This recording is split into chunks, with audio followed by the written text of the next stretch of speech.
Bonjour à tous et bienvenue sur Mac Forever. Alors aujourd'hui on vous présente l'iPad Pro, la très grande tablette d'Apple de presque 13 pouces. Et elle est proposée comme d'habitude en 3 couleurs, gris sidéral, argent et doré. Alors au niveau des capacités, Laura, on en a que deux, c'est 32 ou 128, sachant que forcément il faut mieux prendre 128. Et puis les prix vont quand même de 919 à 1249 euros, ce qui est quand même assez cher. Ouais, Apple s'est fait plaisir. Avec plus de 30 cm de hauteur et 22 cm de largeur, l'iPad Pro a à peu près les dimensions d'un cahier de cours ou d'une BD. Du coup, l'iPad Air 2 a l'air vraiment tout petit à côté. Oui, en fait, on se rapproche plutôt des dimensions du MacBook Air, sachant qu'il est aussi fin que l'iPad Air 2, par contre, il est presque 2 fois plus lourd. Alors, Apple dit qu'il est assez discret en main, on peut pas vraiment dire ça. Non, par contre, c'est assez cool pour regarder des films. Effectivement, l'écran de cet iPad Pro est immense, il fait 12,9 pouces avec la même densité de pixels que l'iPad Air 2, mais avec une résolution supérieure de 2732 x 2048. C'est énorme, ça fait 5,6 millions de pixels. Alors à l'intérieur, on retrouve un processeur A9X qui en fait est cadencé à 2,2 GHz, il n'y a que 2 cœurs, il est épaulé par 4 Go de RAM, donc c'est vraiment pas mal, et on arrive à des scores Geekbench quasiment au niveau du MacBook de 2015, donc on peut dire qu'on a quasiment la puissance d'un petit ordinateur portable.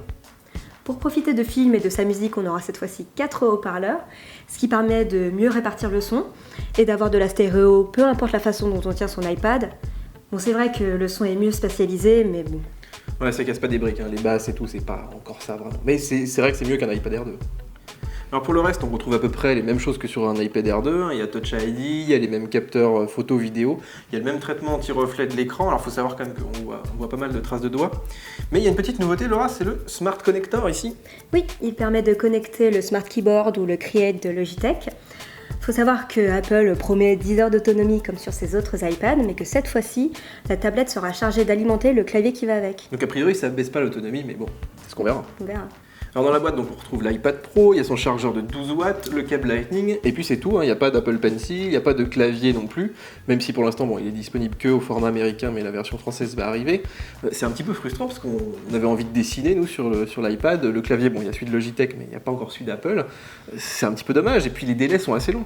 Ouais, en attendant, on nous a donné un Apple Pencil, mais il marche pas encore très bien. C'est pas terrible, Au niveau des applications, on retrouve iOS comme sur les autres iPads. L'écran est plus grand, c'est très agréable, mais les interfaces sont à peu près les mêmes, mis à part quelques applications comme Office ou celles d'Apple qui ont été optimisées. La vraie grande nouveauté, c'est de pouvoir dessiner sur l'écran avec un stylet, mais ça on le verra en détail dès qu'on aura reçu notre Pencil. Alors c'est vrai qu'avec ce type de clavier, on se rapproche en fait de l'usage d'un Mac, et Apple d'ailleurs a mis un petit soupçon d'OS 10 dans son iPad Pro, puisqu'il y a certaines commandes comme le Palm Tab qui fonctionnent, comme sur Mac, pour changer d'application.